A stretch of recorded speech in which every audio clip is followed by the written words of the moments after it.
Hello everyone! This week's video will contain a lot of twists and turns. You will have to determine what you want to put in this recipe. But don't feel overwhelmed. I'm here to make it as easy as possible for you to follow.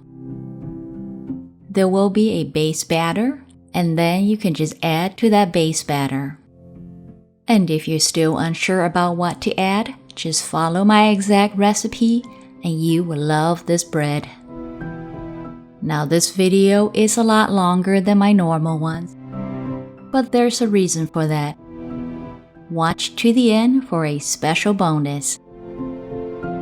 Here on Rice Cooker Baking with Life of Pang. Our main ingredient today will be almond flour. And just to keep it keto, I will be using erythritol, which is a sugar substitute.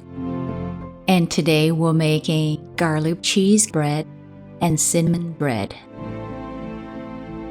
And this is your base batter.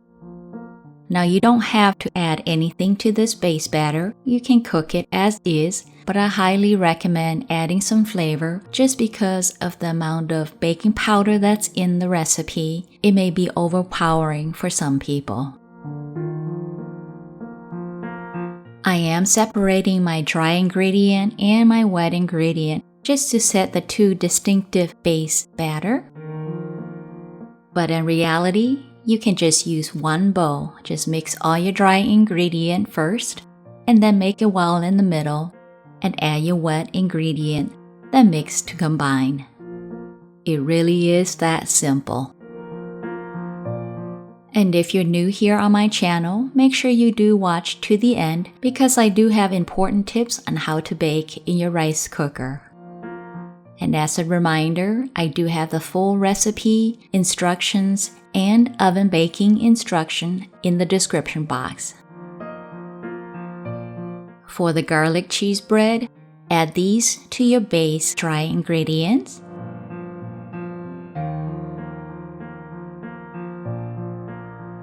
I am using a few different herbs, but you can add about 1/4 teaspoon of dry herbs. Put in whatever herbs you like.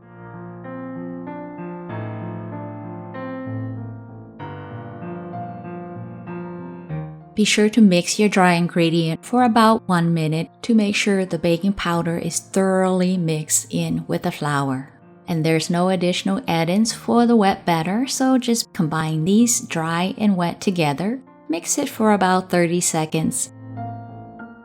And bake it in a lined pot for easy removal, but lining your pot is not necessary if your pot is non-stick coating. Now you can add this shredded cheese into your dry mixture beforehand, but I've decided that I'm going to top mine and cover it with a paper towel to catch condensation.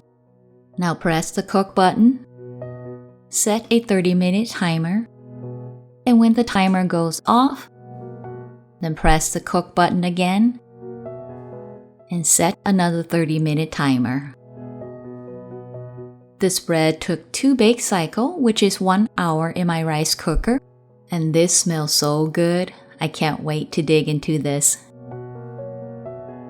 And there is no wet batter on this toothpick, so we are done baking. Just let it rest for a minute or two, and then it's time to devour it. And if you're brand new to my channel and have not subscribed, make sure you do subscribe so that you get notified when I upload new recipes. I do upload a new recipe every Saturday. If you did make my recipe, do send a picture or short video to me using email or through any of these social media networks. I do have all the links at the bottom of the description box. And oh, cheesy goodness! I cannot wait to take a bite of this one. I've made this multiple times, and it's never enough. And now for a sweet treat.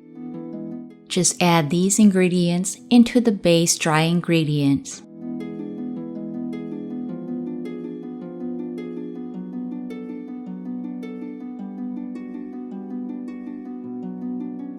and just mix to combine. And we only need to add vanilla to the wet base ingredient.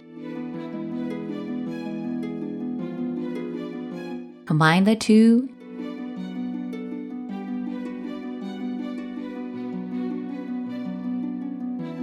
And bake it for 2 bake cycles, again 60 minutes.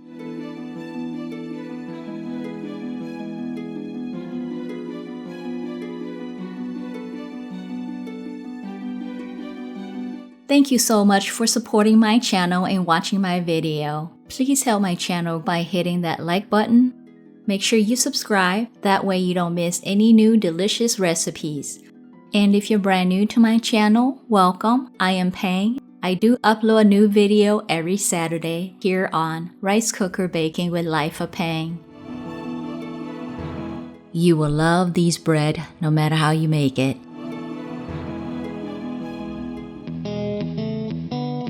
And this has just the right amount of sweetness because we didn't add too much sugar substitute. But keep watching, you're almost to the bonus section.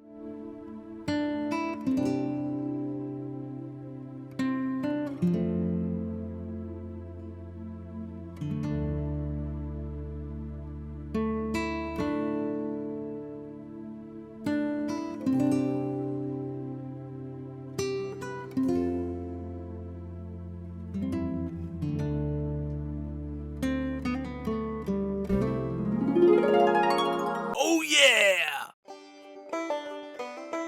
And yes, you can make this in a single serving in the microwave in less than 3 minutes. All the microwave measurements are in the description box as well.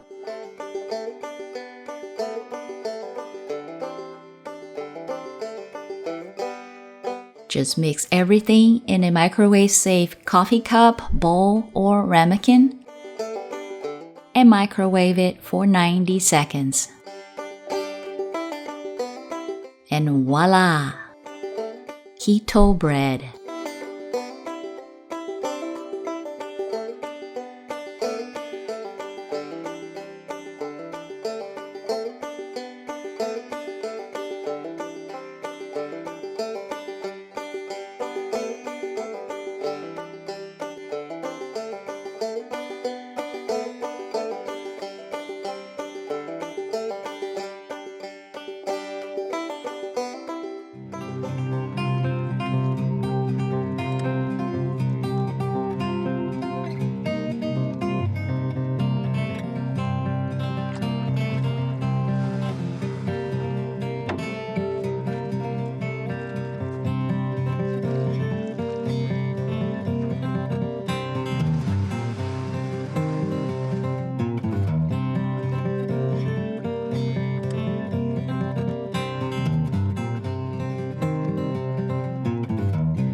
And this video was long, but it went fast, didn't it? Let me know if you enjoyed it below and if you want to see more of these kind of bonus add-in. Until next week, happy baking in your rice cooker.